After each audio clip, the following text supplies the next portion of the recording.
커머스와 이용약관이라는 주제로 발표를 맡게 된 법무법인 디라이트의 이나영 변호사입니다. 만나서 반갑습니다. 사실 이용약관이라는 주제는 굉장히 친숙하면서도 낯선 주제일 것 같습니다. 저희가 쇼핑몰을 이용하다 보면, 그리고 어플에 가입하다 보면 아무래도 자연스럽게 이용약관에 동의를 하고 가입을 하게 되는데요. 하지만 이렇게 이용약관에 동의하고 가입하면서 사실 상세하게 이용약관의 내용을 살펴보는 사람은 별로 없을 것 같습니다.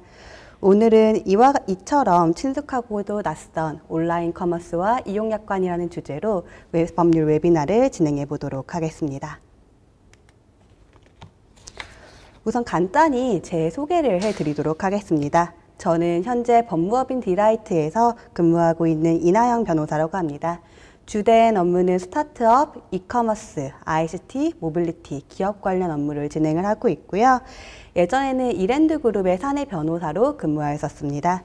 아무래도 당시에 유통 계열 회사였던 이랜드 리테일과 패션 법인이었던 이랜드 월드에서 근무를 하면서 자연스럽게 온라인 커머스 관련 업무를 많이 진행을 했었는데요. 이때 경험을 살려서 지금 저희 법무법인에서도 관련 업무를 진행을 하고 있습니다. 스타트업 관련해서는 예비 창업 패키지 심사위원을 한 적이 있었고, 현재 과학기술정보통신부 ICT 규제 샌드박스 자문 업무를 수행을 하고 있습니다. 우선 본격적인 이용약관과 관련된 말씀을 드리기에 앞서서 온라인 커머스란 무엇인지에 대해서 말씀드리도록 하겠습니다. 온라인 커머스란 주제는 사실은 친숙하면서도 그럼 대체 온라인 커머스가 뭐지? 라는 생각이 들 수도 있을 것 같은데요. 저희가 온라인 커머스라고 흔히 말하기는 하지만 사실 온라인 커머스의 범위가 어디까지인지 살펴보기 어려운 측면이 있습니다. 온라인 커머스는 다른 말로는 이커머스 또는 전자상거래라고도 하는데요.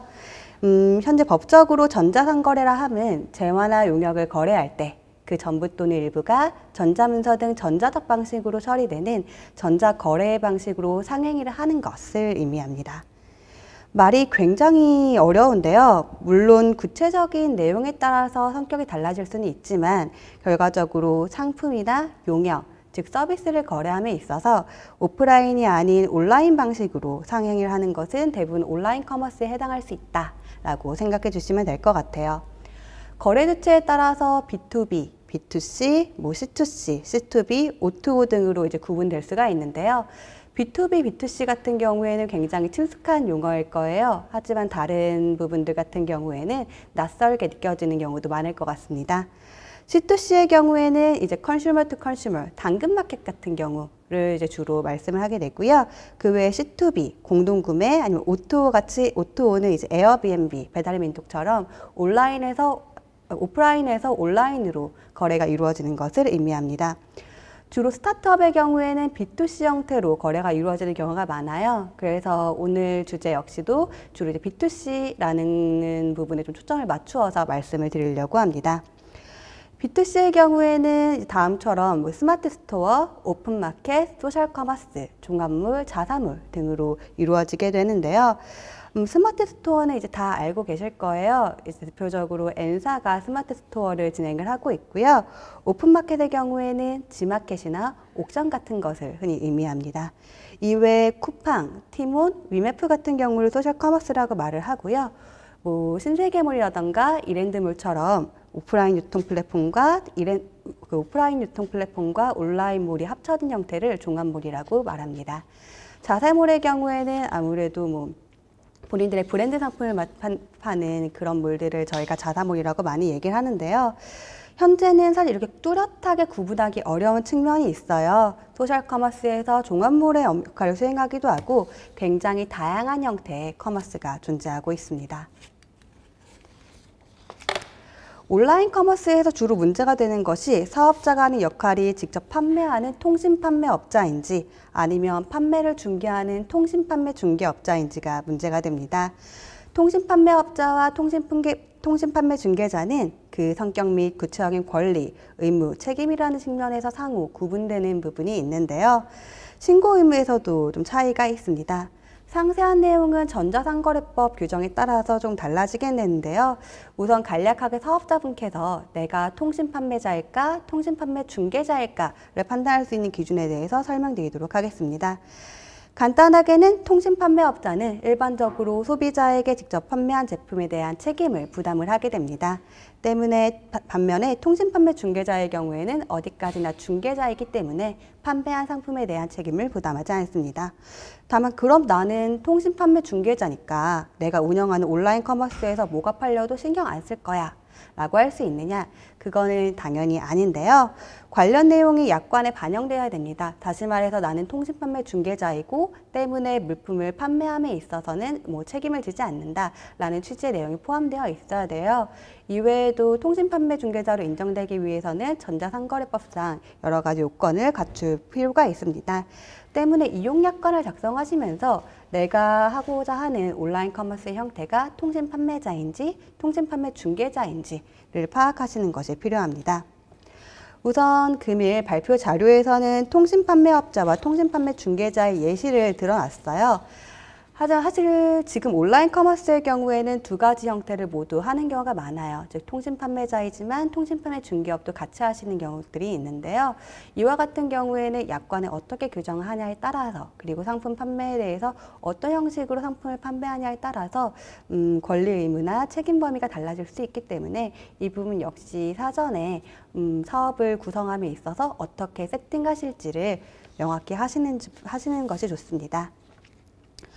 그리고 따라서 현재 우리 회사의 이용약관이 실질에 맞게 운영되고 있는지 살펴보실 때 어떤 형태로 사업을 하고 있는지 확인하는 것이 필요한데요. 사실 제가 이제 자문 업무를 진행을 하다 보면 시작은 통신판매 중개자로 하셨는데 지금은 통신판매업자 업무를 하고 싶어서 이제 아니면은 약관에 반영 없이 우선 난 통신판매업자로 이미 하고 있다 라고 하시는 분들이 계세요.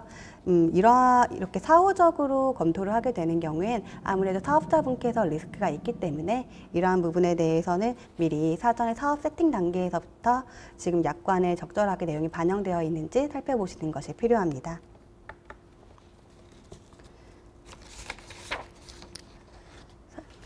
온라인 커머스 사업자의 표시 의무에 대해서 말씀드리려고 해요. 쇼핑몰 홈페이지에 가면 제일 메인에 상호나 대표자 그리고 성명, 주소 등이 적혀 있는 것을 보신 적이 있을 거예요. 대체 왜 이런 내용이 적혀 있는지 궁금하실 수도 있을 것 같아요. 이는 관련법에 따라서 사업자가 표시해야 되는 상황이 정해져 있기 때문입니다. 때문에 처음 온라인 커머스 사업을 시작하실 때에는 지금 제가 이제 발표드리는 것처럼 상호 및 대표자 성명, 영업소가 있는 곳의 주소, 전화번호, 전자우편 주소, 사업자 등록번호, 사이버몰의 이용 약관, 호스팅 서비스의 제공자 상호와 같은 부분들을 홈페이지에 적절히 반영하는 것이 필요합니다. 이런 부분들은 소비자를 보호하기 위한 규정이기 때문에 소비자가 클레임을 제기하는 경우에는 아무래도 사업자에게 불리하게 작용할 수가 있는데요. 때문에 처음에 홈페이지를 구축하실 때부터 이러한 부분들을 고려하고 구축하시는 것이 필요합니다.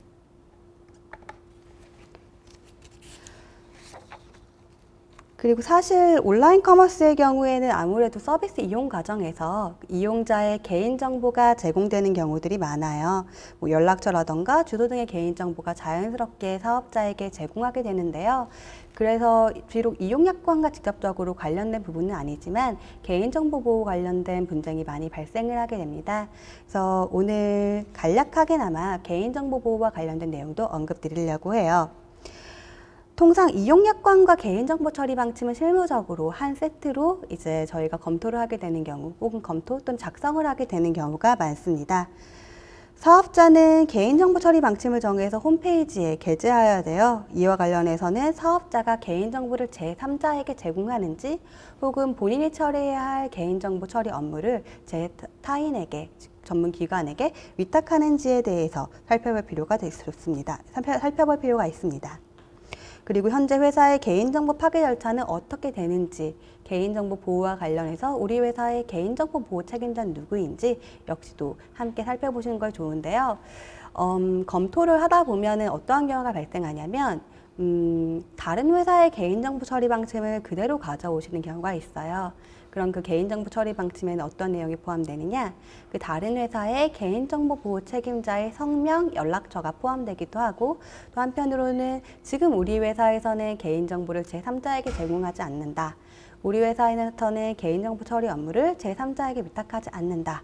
라고 함에도 불구하고 실제로는 개인정보 처리 방침에는 관련한 내용이 적혀 있는 경우가 있어요. 때문에 이러한 부분이 없도록 개인정보 처리 방침을 작성을 하심에 있어서 실제 우리 회사의 운영에 맞게 개인정보 처리 방침이 작성되고 있는지 살펴보실 필요가 있습니다. 다음은 본격적으로 이번 주제인 이용약관에 대해서 말씀드리도록 하겠습니다. 사실 이 이용약관이라는 주제에 대해서 어떻게 말씀을 드리는 것이 좋을지 굉장히 고민을 많이 했었어요. 아무래도 이용약관과 관련된 부분은 관련된 법령도 많고 회사별로 적용되는 법령이 다른 부분들도 있거든요.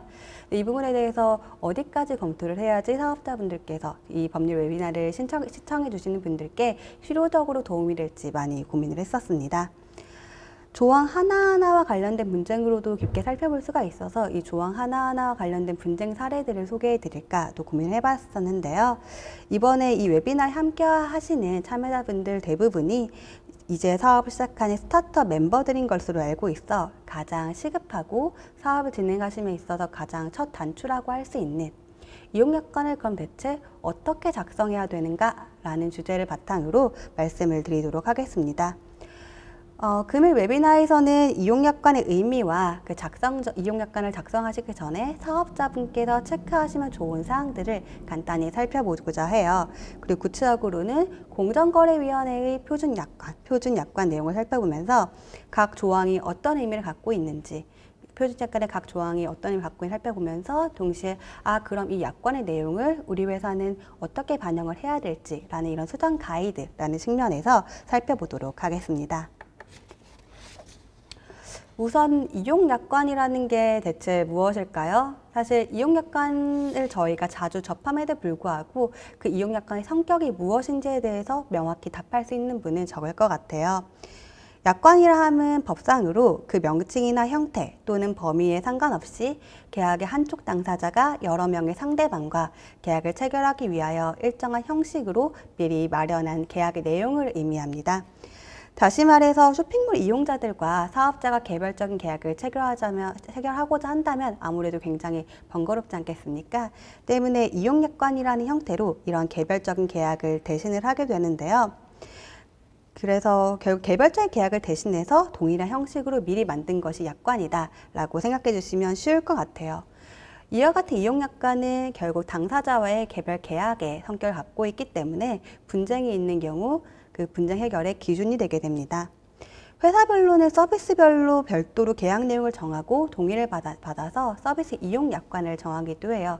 이와 같은 경우에는 예를 들어서 회원별로 유료 회원을 나눈다던가 아니면 회원별로 이용하는 서비스가 다른 경우에 굳이 다른 회원에게까지 그 서비스와 관련된 이용 약관을 적용할 필요가 없기 때문에 별도의 이용 약관으로 분리하는 경우들이 있는데요.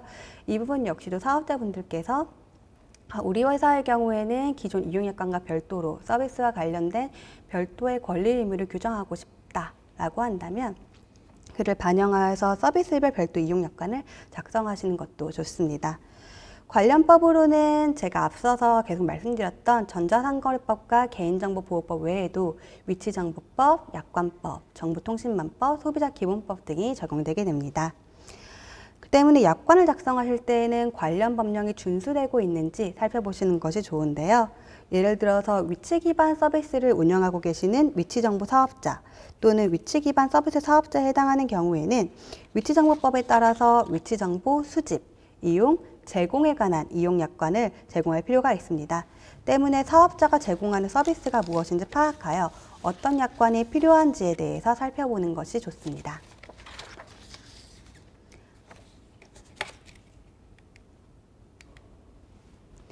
일반적으로 온라인 커머스 이용 약관을 작성하시면서 어떤 부분을 체크하셔야 될지 살펴보도록 하겠습니다. 앞에서 설명했던 부분과 많이 겹칠 수가 있을 것 같은데요. 한 번 더 리마인드하는 차원이라고 생각해 주시면 될 것 같아요. 우선 본인이 하는 그런 사업의 형태가 통신 판매업자에 해당하는지 통신 판매 중개자에 해당하는지 살펴보시면 좋을 것 같아요. 그리고 판매하는 상품의 성격, 그 실무 상품인지 저희가 흔히 말하는 용역, 그 서비스를 제공하는 것인지 아니면은 음악이나 영화 같은 콘텐츠를 제공하는 것인지 확인해 보는 것이 좋겠습니다. 결제 방법, 카드, 무통장 입금, 인앱 결제, 휴대폰 결제 등이 있는데요. 이 중에서도 특히 인앱 결제 같은 경우에는 스토어 약관에 따라서 그 환불 기준 등이 좀 다르게 적용됩니다. 때문에 우리 회사에서 하고자 하는 온라인 커머스가 어떠한 결제 방식을 사용하고 있는지에 대해서도 한번 체크해 두시면 좋을 것 같아요. 그 대금의 형태라고 이제 설명을 드렸는데요. 확 와닿지 않으실 수도 있을 것 같아요. 다시 말해서 이제 흔히 말하는 구독형 상품, 정기적으로 결제되는 상품인지 아니면 한번 결제하고 끝나는 상품인지 역시도 중요한 요소입니다. 회원관리 형태, 그 회사별로 등급을 운영하시기도 하고 마일리지 제도를 운영하시기도 하고 혹은 유료 회원 서비스를 별도로 두시기도 하는데요. 이런 회원관리 형태에 대해서도 고려해 주시는 것이 좋습니다. 앞서 말씀드렸던 것처럼 다른 회사의 약관을 그대로 가져오는 경우에는 그 회사에서만 사용되는 등급, 마일리지 관련된 내용들이 약관에 포함되기도 돼요. 그래서 이와 같은 경우에는 흔히 있는 일은 아니지만 그 약관을 꼼꼼히 보신 소비자분께서 너희 약관에는 이러한 내용이 있는데 왜 너희 이거대로 하지 않아? 라고 문제를 제기하시는 경우도 있거든요. 때문에 약관을 작성하시는 데 있어서는 벤치마킹한 다른 약관이 있다면 그 약관의 내용과 우리 회사의 약관의 내용이 어떤 부분에서 차이가 있어야 되는지 살펴보시는 것이 좋습니다. 그리고 공정거래위원회에서는 이러한 사업자분들의 혼란을 방지하기 위해서 전자상거래 표준 약관을 발령, 시행하고 있는데요. 이러한 공정거래위원회가 정한 표준 약관을 사용해서 약관을 작성하시는 것을 고려하실 수 있습니다. 그리고 이러한 표준 약관을 사용하는 경우에만 이 표준 약관 표지를 사용할 수 있기 때문에 표준 약관을 사용하시는 경우에는 이러한 점을 고려하시면 좋을 것 같아요. 다만 이러한 공정거래위원회 전자상거래 표준 약관 같은 경우에는 아무래도 표준 약관이다 보니까 적절하게 사업자의 서비스 내용이 반영되지 않는 측면이 있습니다. 특히 공정거래위원회 표준 약관의 경우에는 2015년경에 시행되다 보니까 최근에 다양한 온라인 커머스 형태를 반영하고 있지는 못한데요. 사업자분께서는 아까 어느 정도 선까지 내가 수정해도 될까라는 고민이 될 수 있을 것 같습니다. 때문에 다음에서는 공정거래위원회의 전자상거래 표준약관 각 조항을 살펴보면서 관련한 중요 포인트에 대해서 말씀드리도록 하겠습니다. 우선은 제2조 정의규정입니다. 정의조항은 약관, 이런 이용약관뿐만 아니라 사실 모든 계약의 기본이에요. 때문에 이런 약관뿐만 아니라 회사에서 계약 관련 업무를 진행하시는 분들은 왜 계약마다 정의규정이 항상 앞에 있을까 궁금하셨을 것 같아요. 이러한 거는 아무래도 단어별로 어떻게 다의적인 의미를 갖고 있는 경우가 있어요. 때문에 이 단어는 이 약관에서 혹은 이 계약에서 이러한 의미로 쓰이는 용어예요 라고 설명해 주는 것이 정의규정입니다. 보통 이용약관의 경우에는 이용자가 무엇인지, 회원이 무엇인지, 비회원이 무엇인지 정의를 하는 경우가 많고요. 이외에 약관에서 반복적으로 사용되는 용어들 같은 경우에는 그 뒤의 내용, 뒤의 조항에서 일일이 반복하여 설명할 필요가 없기 때문에 앞에 정의 규정에서 이 단어는 어떤 의미다 라고 정의하시는 경우들이 있어요. 주로 서비스에서, 특정 서비스에서 사용되는 용어라던가 아니면 몰이란 무엇인가, 앱이란 무엇인가, 웹사이트란 무엇인가 라는 식으로 정의를 하게 돼요. 중요하게 생각하셔야 되는 거는 우리 회사의 서비스에서 어떠한 정의가 필요할지, 예를 들어서 마일리지 제도를 운영하신다 한다면 우리 회사 고유의 마일리지 제도명이 있을 거예요. 모 회사 같은 경우에는 스마일 캐시라는 명칭을 사용하기도 하고요. 이러한 우리 회사에서만 사용되는 고유의 마일리지 서비스, 마일리지 정책에 대해서도 정의 규정에 반영할 필요가 있습니다. 그리고 앞서 말씀드렸던 것처럼 제가 타사의 이용약관을 가져오는 경우가 많다고 말씀드렸었는데요. 타사의 이용약관을 그대로 갖고 왔을 때 주로 문제가 되는 조항 중에 하나가 바로 이 제2조 정의규정입니다. 가끔 다른 회사 이름이 그대로 적혀 있는 경우들도 있어서 다른 회사의 이용약관을 반영을 해서 회사의 약관을 만드시는 경우에는 주의하실 필요가 있습니다. 제3조 약관 등의 명시와 설명 및 개정에 대한 내용입니다. 이 조항 같은 경우에는 약관법의 내용을 반영한 규정이에요. 그리고 실제로 많이 물어보시는 게 약관 개정과 관련해서 이제 지금 이 규정에서도 이 약관에서 볼 수 있듯이 그 개정하시는 경우에 적용일자 및 개정 사유를 명시해야 되고, 관련해서 뭐 중요한 사항의 중요하지 않은 사항의 경우에는 7일 이전까지 공지하도록 하고, 중요한 사항이나 불리하게 약관 내용을 변경하는 경우에는 최소한 30일 이전에 사전 유예 기간을 두도록 하고 있습니다. 이러한 부분에 대해서 아무래도 사업자분들께서는 실무적으로 놓치는 경우들이 생겨요. 그래서 이 기간을 좀 더 길게 가져갈 수 없느냐라고 여쭤보시는 경우가 있는데요. 아쉽게도 해당 내용 같은 경우에는 전자상거래 소비자 보호 지침에 따른 권고사항이기 때문에 가급적 변경하지 않는 것이 바람직합니다. 지금 이 공정거래위원회 표준약관의 경우에는 어느 정도 소비자에게 유리하게 작성된 측면이 이제 있는데요. 대표적인 예가 제3조 제5항 본 약관은 뭐 소비자에게 유리하게 동의 안 하면 이전 약관이 적용된다라고 규정되어 있습니다. 하지만 실무적으로는 보통 이 내용을 수정을 해요. 왜냐하면 약관에 개정 약관에 동의하지 않았다고 해서 그 고객에 대해서, 이용자에 대해서 바로 예전 약관을 적용하게 된다면 회사 입장에서는 개정 전 약관이 적용되는 회원, 개정 후에 약관이 적용되는 회원 두 부류의 이용자가 존재하기 때문에 아무래도 실무적으로 관리가 어렵게 됩니다. 때문에 통상적으로는 약관 변경 적용일까지 거부 의사를 표시하지 않는다면 이 약관 변경에 동의한 것으로 간주한다라는 내용을 포함하는 경우가 많습니다. 그 외에 운영 정책으로 위임할 사항이 무엇인지에 대해서 고려해 보시는 것도 좋아요. 아무래도 약관 자체를 개정하시게 되는 경우에는 그 통지 의무가 있고 관련한 절차를 준수하셔야 되는데요. 이제 그러지 않고 약관에서 구체적으로 일정한 부분에 대해서는 운영 정책으로 정한다라고 규정해 주신 다음에 이러한 것들을 잦은 운영 정책 개정으로, 그래서 약관에 포함할 만한 내용이 아니라면 운영 정책으로 정해서 개정이 필요한 경우에는 운영정책 변경이라는 절차를 통해서 변경하시는 것이 좋습니다. 다만 이 부분은 제가 말씀드리기가 조금 조심스러운 부분들이 있어요. 운영정책의 성격에 따라서는 사실 약관에 준해서 뭐 소비자에게 불리하게 변경되는 경우에 30일 전에 공지가 필요하다라고 판단되는 경우들이 있거든요. 이러한 부분들은 사실 케이스 바이 케이스로 좀 살펴볼 필요가 있는 부분이기 때문에 지금 바로 제가 단언해서 말씀드리기 어렵지만 일반적으로 판단하였을 때 뭐 마일리지 정책이라던가 뭐 등급 규정 같은 것들은 운영 정책으로 위임하는 경우가 많습니다. 그 제4조 서비스의 제공과 변경에 대한 내용입니다. 이는 온라인 커머스의 업무 범위 및 책임 범위에 관한 내용인데요. 구체적으로 온라인 커머스 제 사업자분께서 어떤 업무를 수행하실지에 대한 내용입니다. 이와 같은 서비스의 제공 및 변경과 관련된 조항의 경우에는 구청의 서비스의 내용이 들어가는 경우들도 있어요. 예를 들어서 뭐 일반적 쇼핑몰에 관한 사례는 아니지만 카쉐어링 사업자의 경우에는 자동차 중개 서비스를 제공한다, 이에 부대하는 주차 서비스를 제공한다. 스트리밍 서비스의 경우에는 실시간 방송 소출 플랫폼을 제공한다, 아니면 라이브 채팅 기능 등을 제공한다. 이러한 서비스의 구체적인 내용들이 포함되기도 합니다. 지금 이 약관의 규정에서도 볼 수 있듯이 기타 몰이 정하는 업무라는 제4조 1항 3호의 규정이 제3호의 내용이 있는데요.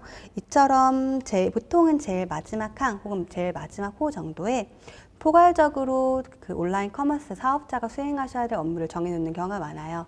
이렇게 하지 않는다면 새로운 서비스가 추가될 때마다 혹은 새로운 사업이 추가될 때마다 약관을 개정해야 되는 번거로움이 있기 때문입니다.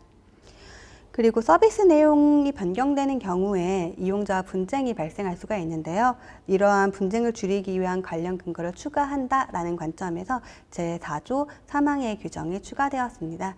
그래서 서비스의 내용이 변경되는 경우에는 이용자에게 통지한다라는 내용이 통상적으로 포함되게 됩니다. 다음은 서비스의 중단과 관련된 내용입니다. 아무래도 사업을 진행을 하시다 보면 서비스를 어쩔 수 없이 중단해야 되는 상황들이 있어요. 그리고 이와 같이 서비스가 중단되다 보면은 당연히 소비자와 많은 분쟁이 발생하게 됩니다. 이때 운영하시는 사업자 입장에서 방어하기 가장 좋은 방법은 구체적으로 이용약관의 사전에 서비스를 중단할 수 있는 사유들을 명시하는 것인데요.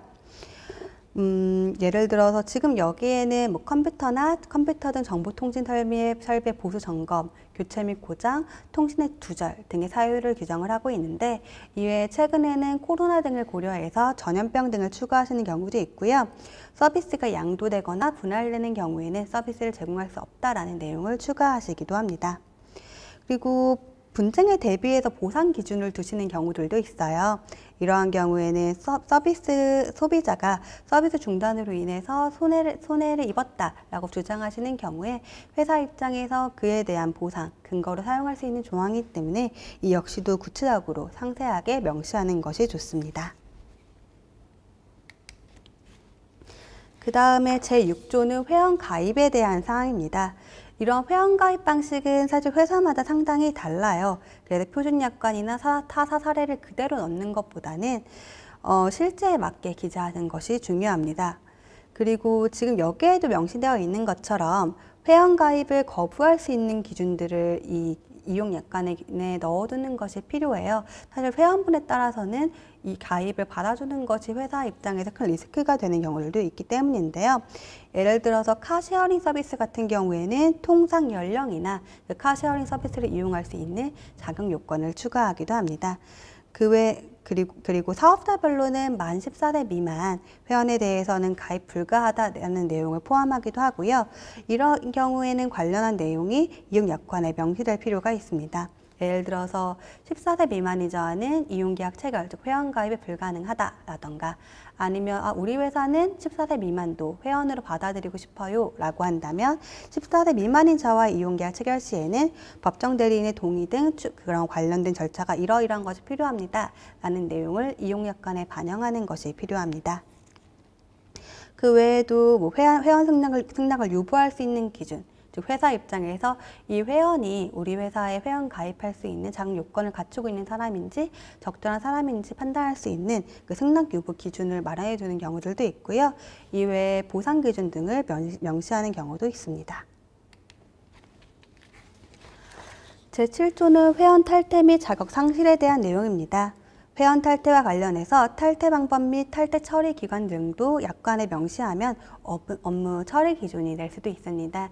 이와 같은 규정들은 이제 회사가 회원과의 관계에서 그 이용 계약, 이용 약관에 명시한다라는 측면에서도 중요한 의미가 있지만, 한편으로는 실무적으로 계속적으로 담당자가 바뀌는 경우들이 있지 않습니까? 그러한 경우에 후속 담당자가 혹은 뭐 인수인계에 좀 어려움을 겪은 후속 담당자가 이용 약관을 보는 것만으로도 기존의 회사가 이렇게 업무를 처리해 왔구나 라는 이런 업무 처리 기준을 알 수 있도록 명시해 두면 굉장히 실무적으로 용이한데요.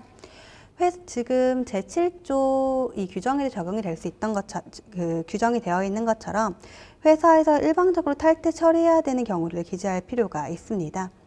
지금 여기에서 나와 있는 거는 가입 신청 시 허위 내용을 등록한 경우, 그리고 몰을 이용해서 구입한 재화 등의 세금, 기타 몰 이용에 관련해서 회원이 부담하는 채무를 기일에 지급하지 않는 경우, 다른 사람의 몰 이용을 방해하거나 그 정보를 도용하는 등 전자상거 질서를 위협하는 경우라는 일반적인 내용이 규정되어 있는데요. 이 외에도 신규 가입 혜택을 노리고 잦은 탈퇴 및 재가입을 진행하는 경우, 이전에 정책을 위반한 전력이 있음에도 불구하고 숨기고 가입하는 경우들이 주로 문제가 됩니다. 이와 같은 부분은 이제 회사에서 운영하시기 전에 예상되는 리스크를 고려해서도 규정할 필요가 있고요. 타사의 경우에 주로 문제가 된 사례들을 반영을 해서 규정하시는 것도 좋습니다. 제8조 회원에 대한 통지와 관련된 내용입니다. 이러한 경우에는 아무래도 통지 방식이 무엇인가가 중요하게 되는데요. 예를 들어서 어떤 회사의 경우에는 FC 서비스가 FC 알림이 개발되어 있지 않음에도 불구하고 약관에는 FC로만 통지한다라는 내용이 포함되어 있는 경우들도 있어요. 반대로 카카오톡 알림이 없는 회사인데도 불구하고 우리 회사는 카카오톡 알림으로 관련 통지를 진행한다라고 되어 있는 경우도 있습니다.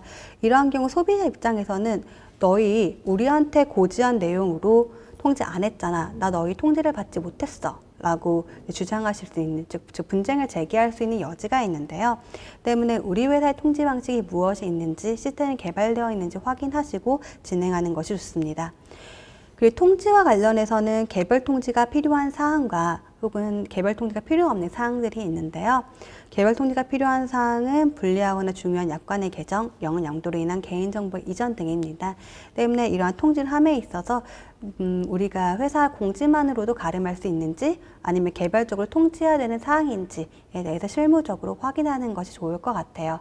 이러한 것을 실무적으로 확인하기 좀 어려울 수 있다, 어려움을 느낀다라고 하신다면 이용약관을 적을 당시부터 구체적으로 개별 통지가 필요한 사항들에 대해서 살펴보시고 약관에 반영을 하시면 좀 더 실무적으로 용이하게 사용하실 수 있습니다. 잠시 물 좀 마시고 진행하겠습니다.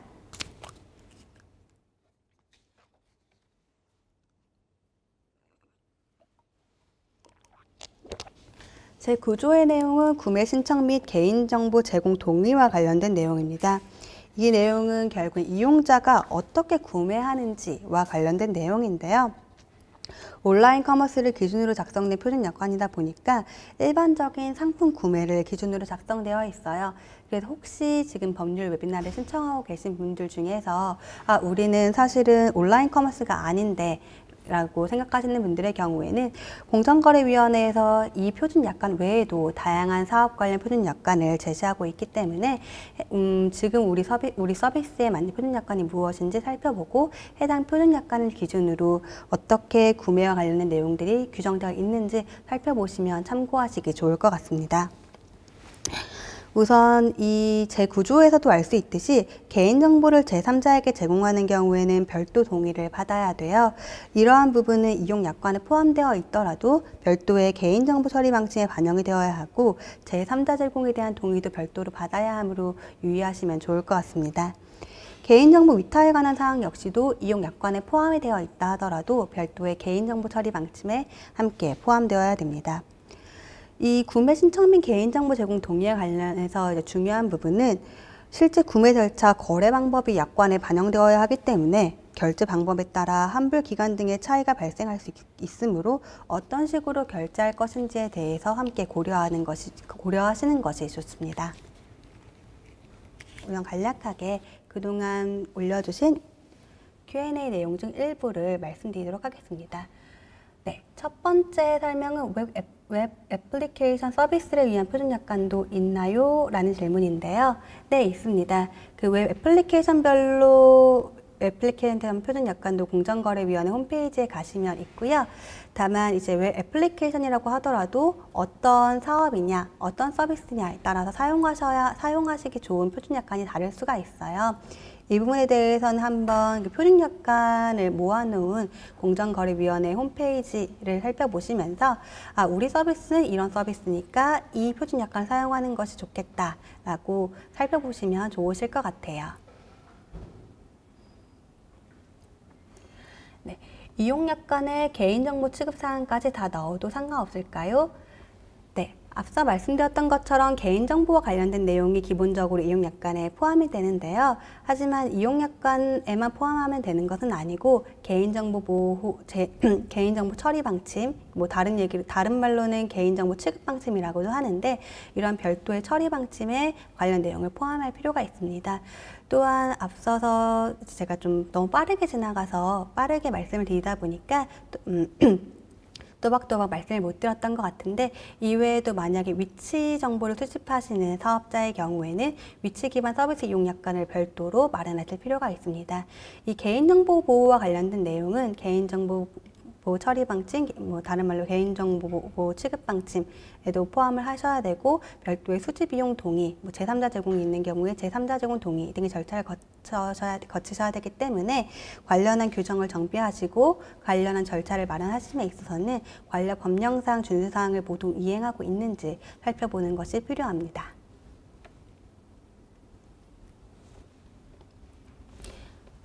이용약관 개정 전 사전 공지가 반드시 필요한가요?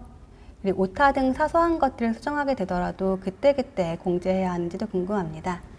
이 부분에 대해서는 우선 제1항, 제가 다시 한번 좀 화면을 크게 볼 수 있을까요?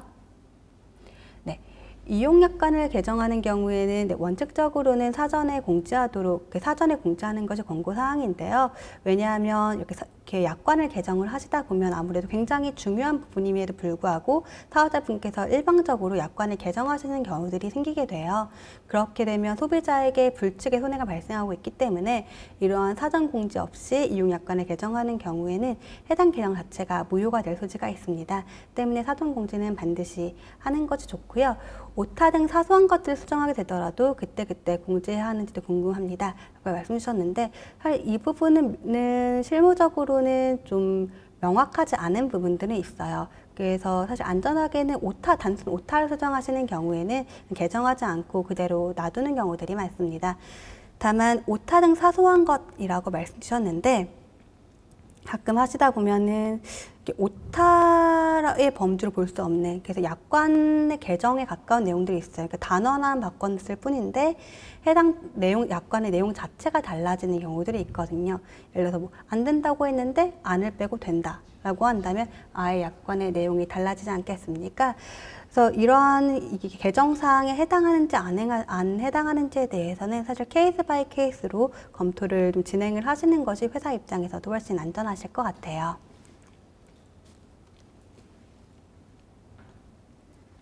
네, 그리고 지금까지 간단히 지금까지 말씀 주신 질문에 대해서 총 3가지 정도 간단히 말씀을 드렸는데요.